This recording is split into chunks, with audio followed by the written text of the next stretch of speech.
ناظرین، ایک سوال اکثر لوگوں کے ذہنوں میں ہوتا ہے، بچہ پیدا ہوتے ہی ساتھ کیوں روتا ہے؟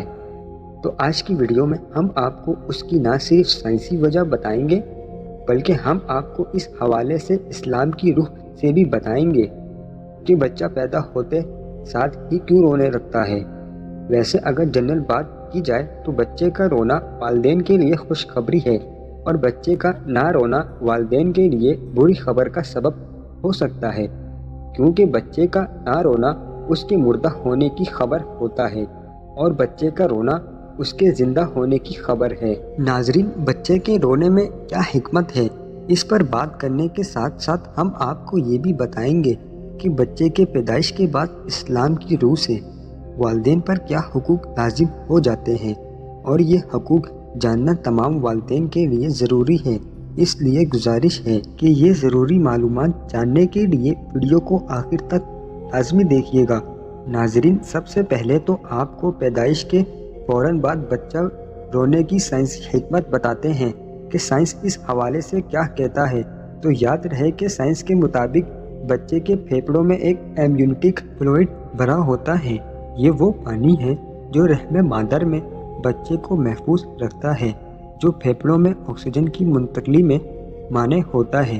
اس مائع کو پھیپھڑوں سے نکالنے کے لیے یہ ضروری ہے کہ بچہ زور سے چلائے۔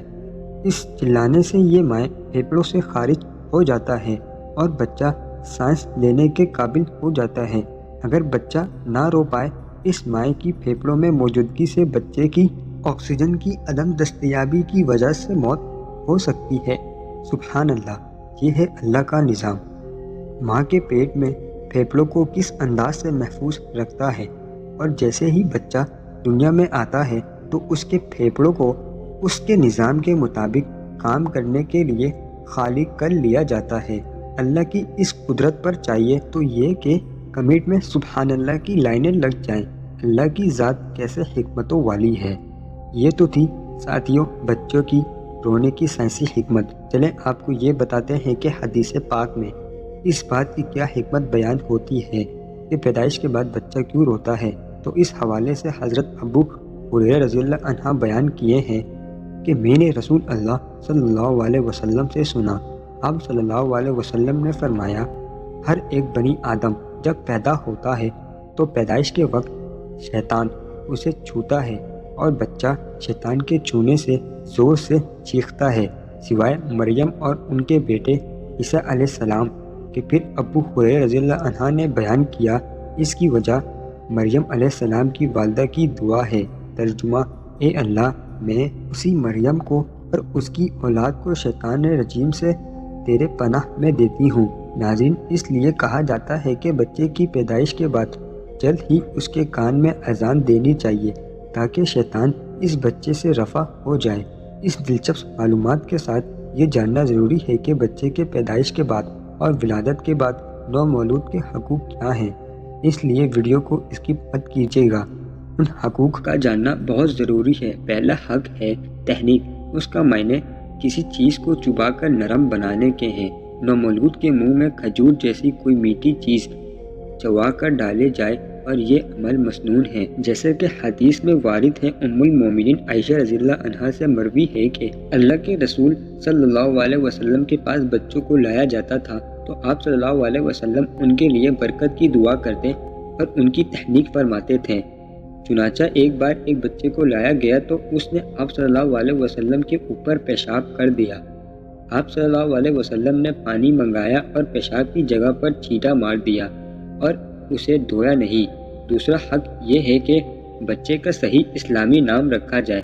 بچے کا صحیح نام سے مراد اچھا سا اور موزوں نام رکھا جائے جو اسلامی روح سے مناسب ہو، جیسے عبداللہ یا عبد الرحمن وغیرہ۔ تیسرا حق یہ ہے کہ نومولود کی پیدائش کے 7ویں دن اس کے بال کاٹ کر ان کے وزن کے مساوی چاندنی خیرات کیے جائیں، جیسا کہ حضرت علی رضی اللہ عنہ کہتے ہیں کہ رسول اللہ صلی اللہ علیہ وسلم نے حسن کی طرف سے ایک بکری عقیقہ کی اور فرمایا، فاطمہ اس کا سر مونڈ دو اور اس کے بال کے برابر چاندنی صدقہ کرو۔ فاطمہ رضی اللہ عنہا نے ان کے بال کو تولا تو ان کا وزن 1 درہم کے برابر یا اس سے کچھ کم ہوا۔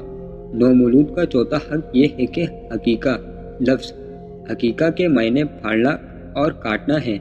اس کے اصل حروف عین کاف کاف ہے۔ اس کی جمع حقائق ہیں۔ اسلامی شریعت کے اعتبار سے نومولود بچے کی پیدائش کے بعد ذبح کیے جانے والے جانور کو عقیقہ کہا جاتا ہے۔ لڑکے کے جانب سے 2 اور لڑکی کی جانب سے 1 جانور ذبح کیے جائیں۔ جیسا کہ عبداللہ بن عمر رضی اللہ عنہ بیان کرتے ہیں کہ نبی صلی اللہ علیہ وسلم سے عقیقہ کے بارے میں پوچھا گیا تو آپ صلی اللہ علیہ وسلم نے فرمایا، اللہ تعالیٰ لفظ حقوق نافرمانی کو ناپسند کرتا ہے۔ گویا آپ صلی اللہ علیہ وسلم نے یہ نام مکروہ خیال کیا، اور آپ صلی اللہ علیہ وسلم نے فرمایا، جس کے ہاں بچہ پیدا ہو اور وہ اس کی طرف سے جانور ذبح کرنا چاہے تو وہ اس کی طرف سے جانور کو ذبح کرے۔ لڑکے کی طرف سے برابر 2 بکریاں اور لڑکی کی طرف سے 1 بکری۔ سمرہ بن جندب رضی اللہ عنہ کہتے ہیں کہ رسول اللہ صلی اللہ علیہ وسلم نے فرمایا، ہر لڑکا اپنے عقیقہ کے بدلے گروی ہے۔ 7ویں روز اس کی طرف سے ذبح کیا جائے، اس کا سر منڈوایا جائے، اس کا نام رکھا جائے۔ لڑکے کی صورت میں 1 حق ختنہ ہے، جیسا کہ ابو ہریرہ رضی اللہ عنہ نے بیان کیا کہ نبی کریم صلی اللہ علیہ وسلم نے فرمایا، 5 چیزیں فطرت سے ہیں: ختنہ کرنا، زیر ناف کے بال بنانا، بغل کے بال صاف کرنا، مونچھ چھوٹے کروانا اور ناخن کاٹنا۔ ناظرین، ان کے علاوہ بھی چند امور ہیں جو احادیث سے ثابت ہیں، جیسا کہ بچے کے حقوق میں اللہ تعالیٰ کے حفظ و امان طلب کرنا۔ رسول اللہ صلی اللہ علیہ وسلم حسن اور حسین رضی اللہ عنہ کے لیے اللہ کی پناہ طلب کرتے ہوئے یہ دعا پڑھتے تھے۔ ابن عباس رضی اللہ عنہ بیان کرتے ہیں کہ نبی صلی اللہ علیہ وسلم حسن اور حسین رضی اللہ عنہ کو دم کرنے کے لیے یہ دعا کرتے اور یہ کہتے تھے کہ تمہارا باپ اس کے ساتھ اسماعیل اور اسحاق کو دم کرتے تھے۔ ترجمہ میں اللہ تعالیٰ کے مکمل کلمات کے ساتھ ہر شیطان اور زہریلی چیز کو مار دے اور ہر حسد اور تکلیف دینے والی آنکھ سے پناہ چاہتا ہوں۔ اسلام نے یہ بھی سکھایا کہ والدین کو کس انداز میں مبارکباد دینی چاہیے اور والدین کو ان کے جواب میں کیا کہیں۔ لڑکا ہو یا لڑکی، دونوں کے لیے یہ دعا پڑھی جائے، اللہ تعالیٰ اس نومولود کو تمہارے امت محمدیہ صلی اللہ علیہ وسلم کے حق میں بابرکت بنا دے۔ ناظرین، یہ اسلامی تعلیمات جن کے بارے میں تمام مسلمانوں کو علم ہونا چاہیے، اور نہ صرف علم ہونا چاہیے بلکہ ہر مسلمان کو چاہیے کہ وہ ان تعلیمات پر عمل کرے۔ دنیا کے لحاظ سے ہم بڑی بڑی ڈگریاں حاصل کر لیتے ہیں، لیکن یہ پتہ نہیں ہوتا کہ بچہ پیدا ہوا ہے، اب اس کی دائیں کان میں کیا کہنا ہے اور بائیں کان میں کیا کہنا ہے۔ یہ سب باتیں چھوٹی چھوٹی ہیں، لیکن یہ باتیں بہت اہم ہیں۔ ان کا علم ہر مسلمان کے لیے اہم ہے۔ ہمیں چاہیے کہ ایسی باتیں خود بھی سیکھیں اور اس ویڈیو کو زیادہ سے زیادہ شیئر کریں تاکہ باقی مسلمان بھائی اور بہنیں بھی اس سے مستفید ہو سکیں۔ جزاک اللہ۔ تمام دوست احباب کمنٹ میں اللہ تعالیٰ کے 99 ناموں میں سے ایک نام ضرور لکھیں۔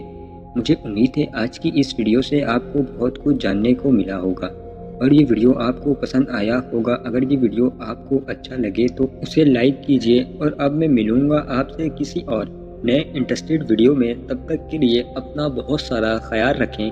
Thanks for watching. اللہ حافظ۔